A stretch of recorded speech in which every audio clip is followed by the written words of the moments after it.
Everyone, so this is going to be the last question of the 2018 AP Physics C free response questions. This is number 3. This is the rotation question.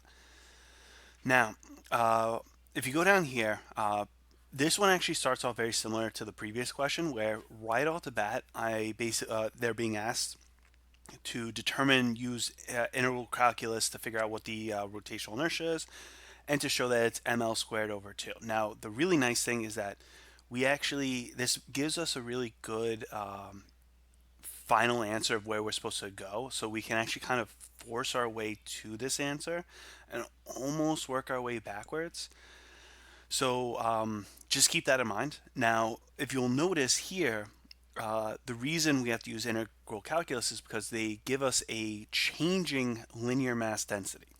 So this requires us to do something a little bit different from what we've done in AP Physics 1, which actually never really did this.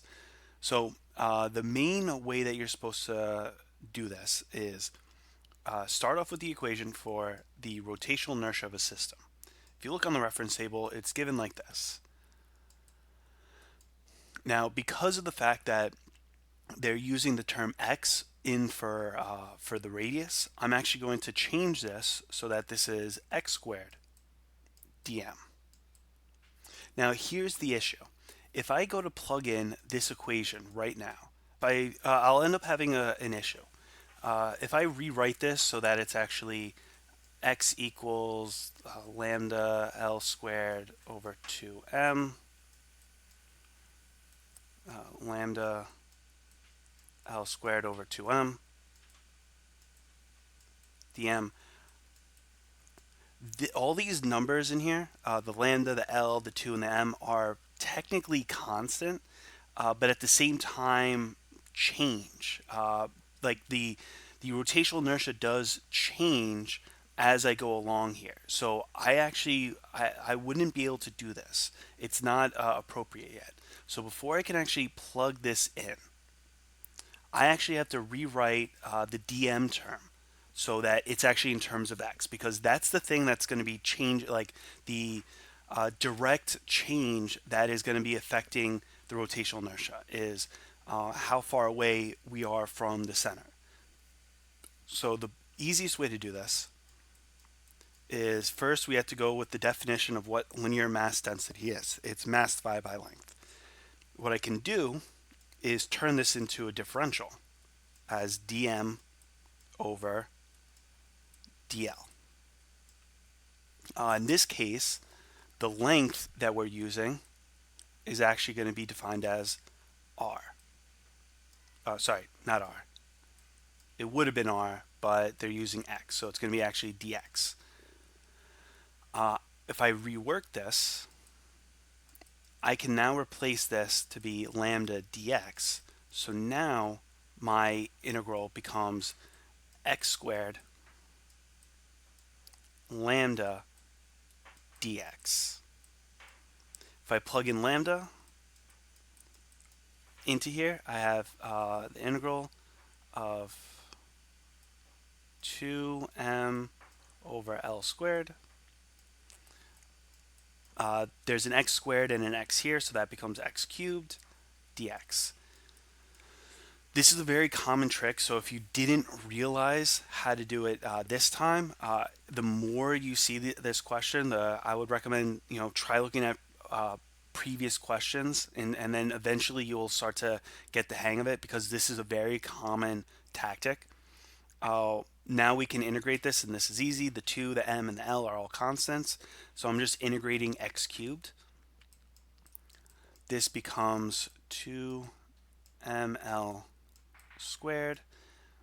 The integral of x cubed is 1 over 4 x to the 4th.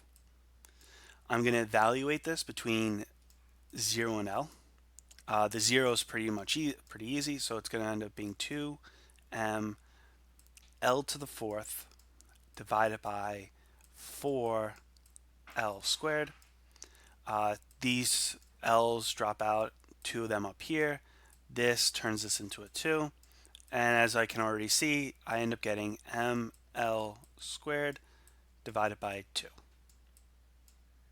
So That's how you'd end up doing that. Like I said, there is kind of a way that you could have worked your way backwards from this, realizing that lambda had eventually has to be used essentially.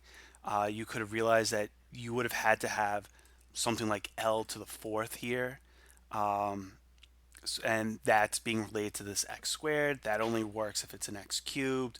So you could have found a way to kind of work your way backwards, but this is the method you would use. Uh, this was a 3 point question, so you got 1 point for the most part just for recognizing that you had to do this, which is you know pretty easy right off the bat. You end up getting a second point for doing this part, rewriting the lambda into terms, well, not the lambda, sorry, rewriting the dm in terms of dx, and then you end up getting the answer. The last point would be for this work right here. So that was the 3 points. All right, so moving on, the next part, part B, they want us to determine the rotational inertia of this hoop rod system for figure 2. So we end up having this thin hoop that has this rotational inertia, and then we have 3 rods that are essentially from here jutting outwards. So the way we're going to end up doing this is we're going to use the essentially the parallel axis theorem, which basically says this, that the rotational inertia of the system total is for the most part the sum. I guess it's not really a parallel axis theorem. It's similar to it though, but it's going to be the sum of the rotational inertias. So we have one rotational inertia caused by the hoop, and then we have 3 rods. So 3 rods being rotated at the end. So the hoop is, where is it? ML squared. The rods are 1/2 ML squared. So this will end up being 5/2 ML squared. Like I said, whenever it comes to rotational stuff, sometimes think about like what would you do if this was a standard, uh, linear motion type question. If they asked you what the total mass of this system was, given the mass of this hoop and the given mass of the 3 rods, you would just add up the masses. So the same idea works here. Now they're rotating it. All that changes is that we turn that term mass into rotational inertia. All right. Part C.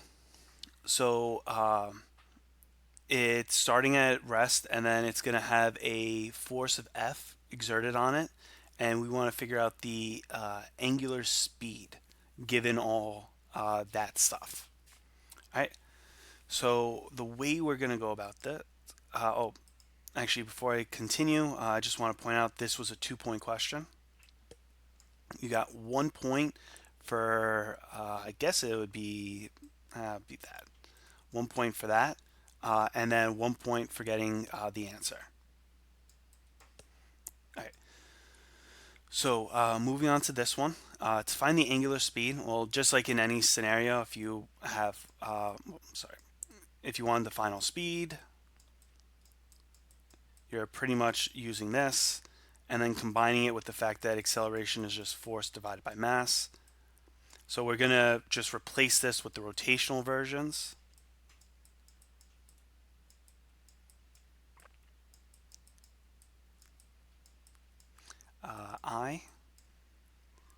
The only difference is that we're going to have to replace, technically tau is FR. Let me just see. Okay, so it's being exerted tangent to the hoop. The hoop is at the edge. Okay, so this is going to be replaced with FL or FR. So plugging these all in, we end up getting omega equals, this is 0. So alpha divided by t, oh, sorry, not divided, multiply by t, delta t, if I want to be precise. If I look over here, my terms are m, l, f, and t. I is not a given term, so I have to go back to the previous question, or the previous part, and plug in the 5 halves ml squared. And this simplifies to be 2f,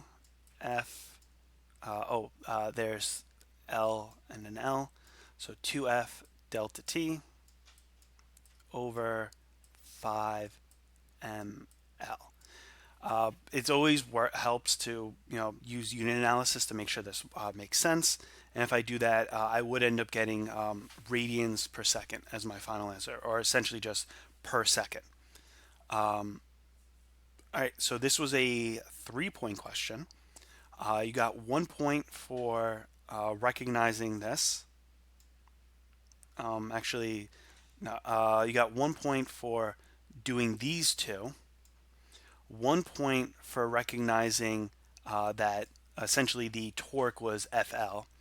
And then you get 1 point for resubstituting in the rotational inertia that you got from before and getting your final answer. So these were the 3 points for this one. All right. Moving down to part D. So now the system's being shot up. They want us to draw the forces acting on this. It's important to remember that we're not doing components. That is definitely a key thing. I do not need to put them in proper proportion to show which one is bigger or smaller. However, one of the things I'm definitely going to have to do is make sure I put the forces in their correct location. So if you look right here, it says at which the forces pointing away from at which the force exerted on the system. So this is essentially saying, well, like, where is the force originating from? So the force of gravity is an easy one. It's going to be an arrow straight line down from the center. It doesn't really matter what I label it as.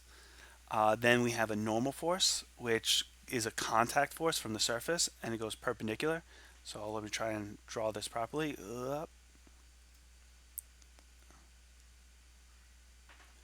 And this will be Fn. And then the last one is going to be the frictional force, which is going this way. All right. So this is what the forces would look like. This was a 3-point question. So you had 1 point for recognizing that the force of gravity was here, or the force of gravity went down. You got 1 point for the normal force going up at this angle, and then you got 1 point for drawing the friction going up the ramp. And you would have lost a point had you not put these forces in their right places. So if you actually put, this is going to bother me a lot. Let me change this to purple. If you put these forces like starting at the center, you would have ended up only getting 2 of the 3 points. So it is important that you make sure that you place the arrows where they belong. Because like I said, it didn't say starting at the center. It's saying starting wherever the force is exerted. Now, just to kind of explain something as to why the friction is going to be pointed in this direction, a lot of it has to do with the fact that if the object was going to slip, the object would end up sliding down the ramp. So that's why the friction has to be up the ramp. And honestly, that's pretty much it. Okay, so for this part over here, they said that they want us to draw the or justify the reason why we chose these directions. So, I mean, this one's pretty easy. You would say something like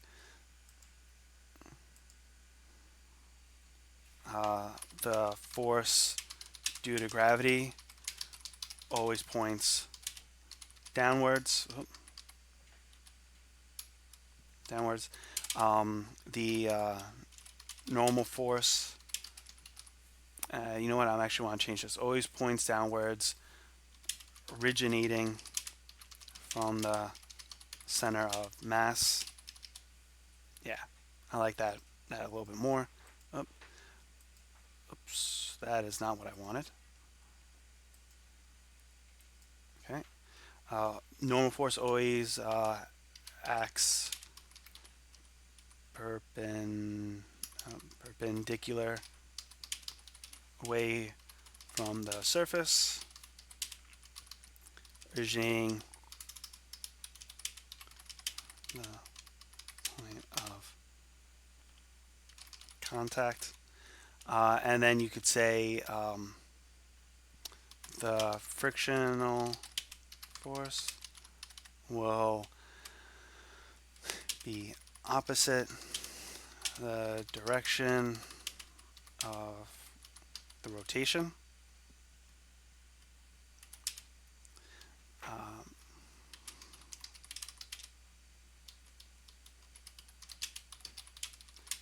go up the ramp, and then originating from the point of contact. All right. So you had to make this comment, and unfortunately, this entire thing was only worth 1 point. So they wanted you to hit all these, though this last line was actually the most important part. That's really where what they wanted to know is why was the friction going up. Unfortunately, I don't think that this was a question where they could have given you partial credit. Like if you had said friction was going down the ramp, I don't think that they would actually have allowed it. All right. So part E, the last part. It wants us to derive an expression for the change in height for the center of the hoop, and then we want to know essentially what is the max. Yeah, what is the max height? So what we're going to do. This is a conservation of energy question. Okay, I'll just do this. So energy initial equals energy final. In the beginning, we start with translational kinetic and rotational kinetic. And we're going to end up with gravitational potential. This is 1/2 mv squared, where v is the center of mass speed. And then we end up over here having 1/2 I omega squared. So this is actually a little bit weird. So if I actually do this, so this is, I can actually replace with total. Unlike the other questions where, because this is another very common type of question with rotation, where you have things being shot up and they want the gravitational potential energy based off this stuff. So this is actually a very common setup. The only thing though is that the most common way of approaching this is turning this rotational kinetic energy into translational values, basically replacing the omega with v over v over r, and replacing the I with mr squared, in order to get something that basically looks like the 1/2 mv squared, but with a different coefficient. Here, if you look here, they actually don't want it in terms of v, which means that I have to actually replace the v with omega. So I'm actually doing the reverse of what I normally do. Because it's not slipping, it's moving up the ramp without slipping, what I can say is that the speed at the very edge, so I'll call it v edge, is equal to the speed of the center of mass, which means that I can then say that this is equal to omega over L, means that I can replace, oh, sorry.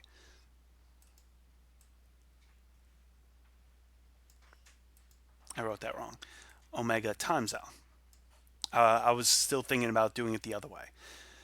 So now what I can do is, yeah, I can then do 1/2. the use of L as the radius is throwing me off a bit.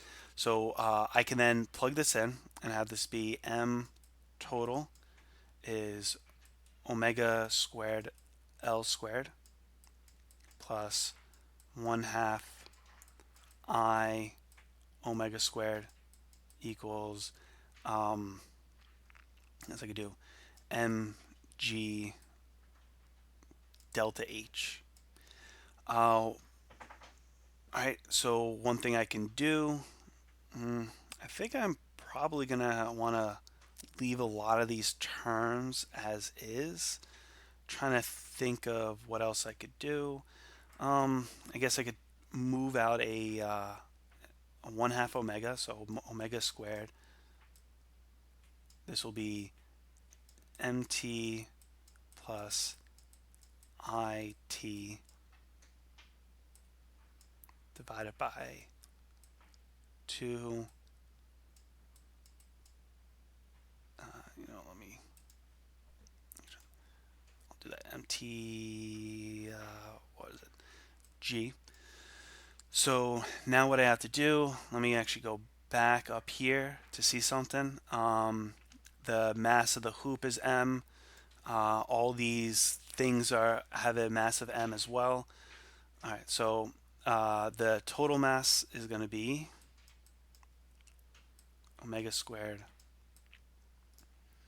1, 2, 3, 4, 4m.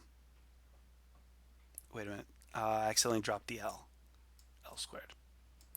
4m L squared plus I total divided by, I guess this will become 8 mg. And I think, let me see, is this all in terms? M, L, I, omega, and the physical constant G. Yeah, so this would be my final answer. Like I said, a little bit different, definitely a curveball compared to some of the other questions that were very similar to this.